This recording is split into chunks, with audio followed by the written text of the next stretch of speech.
we've now had the pleasure to take back 15 U.S. veterans, ranging from Marines, Airborne, Army. We've yet to find the nurse. This year we're going to take back for the first time a prisoner, take him and his son back to the Hanaway Hilton. His cell is no longer there because the Hanaway Hilton has been severely redone. But we're going to take him and his son back to where he was held. And these are, it's wonderful things to go do. If you ever teach class on the Vietnam War or any war, we're in 2 of them now, the Iraq War, Afghanistan War, I incorporate those veterans into my class too. You hear things from the people that did it, and it's good for the people to come in. I've never heard a veteran come into my class have a bad experience with it. They get a lot out of it too. I'm sorry I went so long, but if there's any questions that you have, I'd be happy to answer them, or attempt to answer them, or evade them. Yes, ma'am.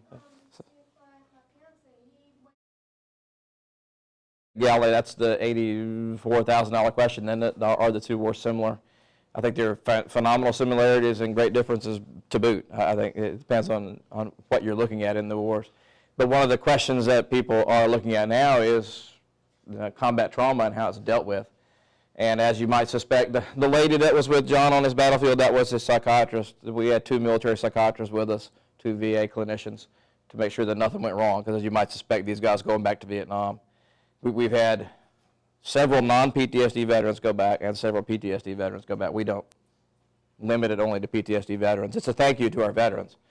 But I've obviously remained close to those clinicians, and they are dealing very much now with the wars in Iraq and Afghanistan. There's much more of a military notice that wars can scar people, not just physically. There's much more of a notice of it. However, I think one of the big problems, and I'm from Mississippi, and we have had several National Guard deployments, and a lot of my good friends, a little bit younger than me, but a lot of my good friends have been there and have come back, and their soldiers are wrestling with it. The big problem is they have to admit it. That's always the first step. To get any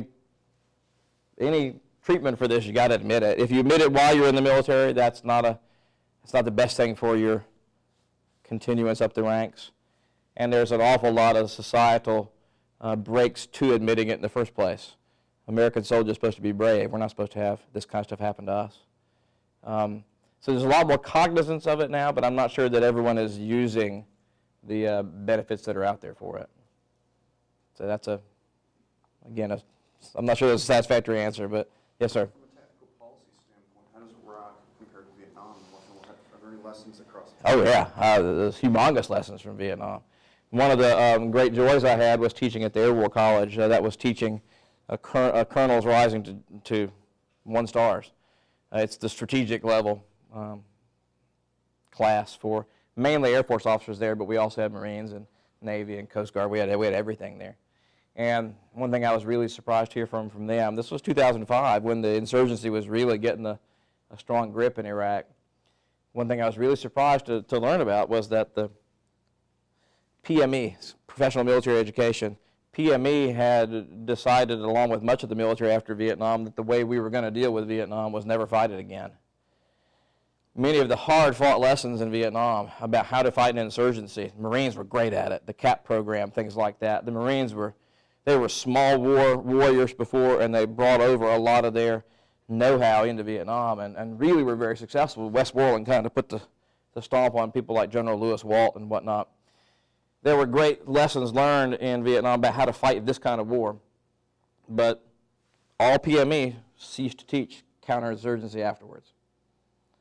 And if you look at the great stuff that Petraeus is doing, or did, and the great stuff that the ground commanders in Vietnam are doing, they were forced to go back to libraries and dust off things about the CAP program and whatnot, and they were forced to go back 40 years in history to relearn counterinsurgency, and we'd already learned it. We already knew how to do that. So I think, yeah, that there is some similarity, and I think that's a big similarity, is that these are counterinsurgent wars that we had to learn how to fight while we were doing it.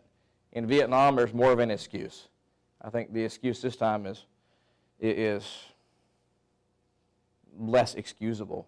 We already knew how to fight counterinsurgency, and we knew how to do it damn well. But we took those lessons and kind of set them aside.